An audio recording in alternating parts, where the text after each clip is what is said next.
Se acercaba el momento de su muerte. Por fin había llegado al final de su calvario de 3 años con el cáncer. La sombría noticia fue comunicada a los demás miembros de nuestra familia por el mismo médico que nos había dado la terrible noticia de su enfermedad. Nosotros 4, junto con nuestro hijo mayor, Paul, de 40 años, tenemos a Joan, de 36, y a sus 3 hijos. Patricia, nuestra hija mayor, de 37 años, y George, su marido, de 39, tienen una familia de 4. Alfred, nuestro hijo menor, y Seymour, su compañero, tienen ambos 33 años. James, 32 años, y Ralph, 28 años, y sus 2 hijos son la familia de nuestra hija menor Rachael, 30 años. Sentía debilidad por Rachael. Con la sonrisa contagiosa y los ojos cautivadores de su madre, se parecía mucho a ella. Para poder comprarle el vestido de graduación de sus sueños, el abrigo a juego y unos zapatos no tan baratos, hice horas extras en la planta de Ford. El viaje al salón le costó unos $50. Al salir por la noche con su novio, se parecía mucho a Marta. Sin embargo, la noticia nos afectó mucho, aunque estábamos preparados para ello. Todos lloramos y nos abrazamos cuando nos dimos cuenta de que su vida se estaba acabando. El Dr. Johnson quería hablar en privado, así que entramos en un pequeño despacho y tomamos asiento. Hace 3 días que lo sabe. Prefirió ser informada de la situación antes que sus familiares. Les confesó que lo había hecho. Además, pidió que alguien le dejara un mensaje porque no sabe escribir. Las únicas personas que tienen acceso a ella son su esposa y la persona que grabó sus palabras. Esperó cerca mientras me daba un paquete sellado, por si necesitaba ayuda. Los 45 años transcurridos desde nuestra boda por la iglesia marcaron el comienzo de nuestro viaje juntos. Nunca olvidaremos al joven sacerdote que ofició nuestra boda. Tener 4 hijos felices que triunfan a su manera ha hecho que esta vida merezca la pena. El 65 cumpleaños de mi mujer está a la vuelta de la esquina. Mis sentimientos por ella empezaron a brotar en cuanto la vi hacer la genuflexión en aquella iglesia y siguieron creciendo cuando la vi salir del confesionario. Poco después empezamos a salir y acabamos casándonos. Siguiendo el consejo de su sacerdote, confesó su infidelidad antes de casarnos, pero guardó silencio sobre su historia sexual. Mi fe en un amor eterno me impidió dejar que este conocimiento mermara mi afecto por ella. Hubo dificultades en el camino. Aparte de la homosexualidad de Alfred y la necesidad de Rachael de tener varios amantes, las dificultades económicas eran considerables. Ante la adversidad y la tristeza, salimos más fuertes que antes. Alguien con una mano impresionantemente firme había escrito la única página que se encontró con mis ojos cuando abrí el sobre. Te pido disculpas, Max. Como parte de los últimos rituales, el sacerdote me hizo confesar mis faltas. Para pedirte perdón y asegurarme un lugar en el paraíso, insistió en que te contara esto. Tuve 21 amantes durante nuestro matrimonio. El cura me aseguró que no tenía importancia, pero olvidé sus nombres. Nuestros hijos no son suyos de nacimiento. Hombres que conocí de paso en mi camino a casa fueron los padres de cada uno de ellos. Parece que estuviste ocupada durante mis días más fértiles y lamento que nunca pudiéramos tener un hijo propio. El año pasado me hice la prueba de ADN para estar segura.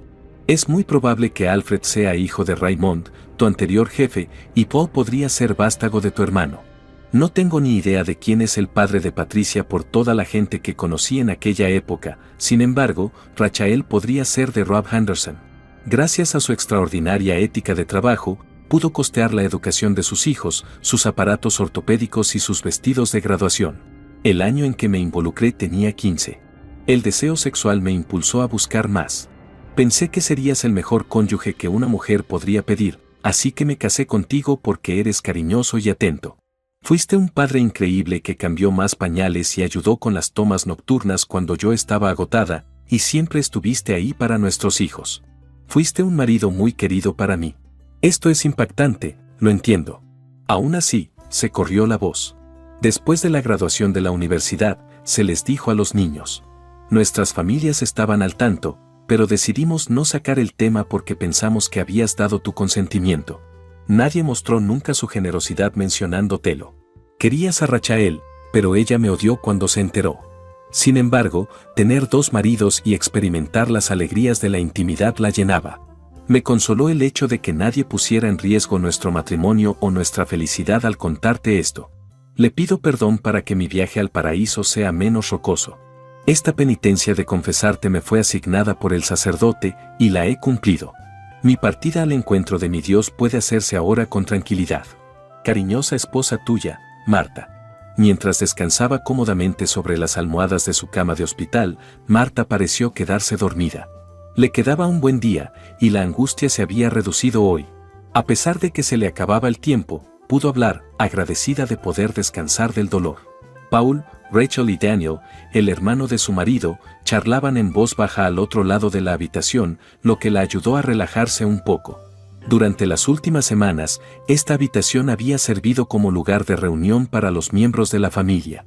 Echando un vistazo rápido a la hora, Marta esperaba con impaciencia la llegada de Max. Eran poco más de las 2 de la tarde. En las horas previas a su sueño nocturno, él llegaba a esta hora todos los días. La tranquilizaba con solo estar allí, ya fuera leyendo en voz alta, entablando una conversación o simplemente cogiéndola de la mano. Era reconfortante tener su reconfortante compañía durante tanto tiempo. A medida que el reloj avanzaba, su llegada se convertía en el momento culminante del día. Nada más abrir la puerta, Max entró con una expresión que Marta no había visto nunca. Su corazón se hundió al sentir la helada tensión que irradiaba de él. Se colocó sobre ella mientras se dirigía a su cama e hizo caso omiso del movimiento de su mano. «Puta». Un gruñido de ira que, por lo demás, estaba silenciado resonó en la serena habitación. «Maldita puta». Se quedó sin palabras, con la sonrisa paralizada. Estaba aterrorizada por sus acciones. Como si estuvieran nerviosos, Rachel, Paul y Daniel, al otro lado de la habitación, le miraron con preocupación. «Papá, ¿qué pasa?», preguntó Rachel. Inquirió Rachel. Buscó la opinión de Rachel, pero él mantuvo la mirada fija en Marta. ¿Es cierto que has salido con 21 hombres? ¿Puedes creer que me estás confiando el cuidado de los hijos de particulares? ¿Durante 45 años manchaste nuestro matrimonio? ¿Realmente te disculpas ahora? Me destrozaste, convertiste toda nuestra vida en una mentira y ahora me pides perdón. Una agudización de su voz reveló la agonía que estaba sintiendo. Mi querido Max, empezó, con la voz temblorosa. Eres una puta egoísta y malvada. Su mirada permaneció fija mientras gritaba. Ella rompió a llorar. Él soltó aún más veneno mientras se acercaba. Siempre estarás en mi lado malo. Mereces arder en el infierno. Se giró discretamente hacia la puerta mientras observaba sus gritos. Luego escupió a propósito en su dirección. Incrédulos, los demás se apresuraron a acercarse, exclamando, «Papá, ¿qué está pasando?». Rachel interrogó a su padre. Tras agarrarle por el hombro, Daniel, el hermano de Max, le hizo girar para enfrentarse a él. Daniel suplicó a Max, preguntándole, «Max, ¿qué estás haciendo?». Max, cuya furia hervía, le devolvió la sonrisa. «Tú, cabrón». Abofeteando a Daniel en la cara de un contundente golpe, le hizo caer de rodillas. Atrás quedó una atónita quietud mientras Max corría hacia la puerta y desaparecía. Marta sollozaba tumbada en la cama. Rápidamente, Rachel fue a buscar un paño para secar la cara de su madre después de haber derramado saliva. «Mamá, ¿qué? ¿Te encuentras bien? Papá, ¿por qué se comportaba así?». Marta no dijo nada en respuesta a la pregunta de Rachel. Marta, con lágrimas corriéndole por la cara, se apartó de Rachel mientras buscaba respuestas en los ojos de su madre. Paul y Daniel llamaron la atención de Rachel tras un breve intervalo. Rápidamente le dijo a su compañero, «Quédate con ella», antes de salir corriendo de la habitación para ir a buscar a su padre. Mientras Rachel jadeaba y observaba los alrededores del hospital, vio a Max desplomado sobre un banco, con las manos cubriéndole la cabeza. Tras acercarse a él, se sentó a su lado. «Padre mío, ¿por qué te has portado tan mal conmigo? Papá, ¿qué ha pasado?». «Se está muriendo». A pesar del dolor oculto, su voz delataba compasión. Max la miró con una expresión de intenso pesar y agotamiento más que de rabia. En silencio, le pasó la carta de Marta.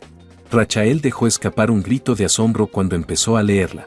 Incapaz de hablar, levantó los ojos para encontrarse con los de su padre, leyó la carta una vez más y luego le cogió la mano con fuerza. «Mamá, ¿dices que no tenías ni idea? ¿No éramos realmente tus hijos y no lo sabías? Pero nos mintió y nos dio la impresión de que lo sabías». Su conmoción era evidente. El descubrimiento había distorsionado las emociones de Max por todos sus hijos mientras la miraba fijamente. Sentía debilidad por Rachel, su querida hija menor. Su voz traicionó su angustia cuando dijo: querida, te engañó a ti y a todos los demás. Hace apenas una hora, no tenía ni idea. Con un repentino cambio de dirección, escondió la cara entre las manos mientras las lágrimas corrían por sus mejillas, claramente desconsolado. En un esfuerzo por aliviar su dolor, Rachael lo abrazó con fuerza, permitiendo que sus lágrimas se mezclaran. Más de 600 dolientes se agolparon en la pequeña iglesia, llenándola casi hasta los topes. La sala enmudeció cuando el padre Martin dirigió el servicio, resumiendo la vida de Martha Franklin con oraciones tradicionales y homenajes a su abnegada devoción por la familia y la comunidad. Cuando Max se levantó de la primera fila y se acercó para estar junto al padre Martin, un sutil grito de asombro resonó en la iglesia. El sacerdote, que tenía un mohín en la cara y la mandíbula apretada, se hizo a un lado y bajó del púlpito. Max empezó a hablar, dominando la atención de la sala con voz mesurada y rica. Insisto en hablar en el funeral, aunque no es costumbre que lo haga nadie que no sea el cura. No se celebraría ningún funeral si yo no pudiera hablar, les dije al padre Martin y a mi familia. Como marido de la difunta, tengo derecho a hacerlo. La gente de los bancos se miró rápidamente y se oyeron murmullos. No, insistió Max. Habéis oído a todo el mundo hablar de cómo Marta era una madre, esposa y líder comunitaria increíble. Ahora les contaré la verdad. Hace unos 45 años, Marta y yo dijimos nuestros votos en esta misma iglesia. A los que estuvisteis allí, os ofrezco mi voto solemne de que sería fiel renunciando a todos los demás para siempre. Una vez dicho esto, mi esposa traicionó las promesas que habíamos hecho en presencia de Dios. Fue una traidora. Tuvo hijos con otros 4 hombres y los crió como si fueran suyos, cometiendo adulterio a gran escala. Un murmullo sobresaltado reverberó por todo el santuario, y el padre Martin, que estaba sentado a pocos metros de Max, se puso extremadamente agitado y rígido. Los murmullos quedaron ahogados por la voz de Max. Hasta mis propios parientes se tragaron las mentiras de Marta y ayudaron a ocultarme la verdad. Consiguió convencerles de que yo aprobaba su adulterio. Incluso mis propios padres. Sus palabras fueron amortiguadas por la emoción y se detuvo un segundo. Una vez más, la iglesia enmudeció. Cuando mis padres fallecieron, pensaron que yo había consentido a sabiendas la infidelidad de mi esposa al permitir que otros hombres tuvieran hijos con ella. Durante 45 años, permanecí ajeno a todo esto. Max, ¿sabes qué? La semana pasada, el padre Martin presionó a Marta para que escribiera una carta en la que exponía sus terribles pecados contra mí y contra Dios, retumbó la voz de Max.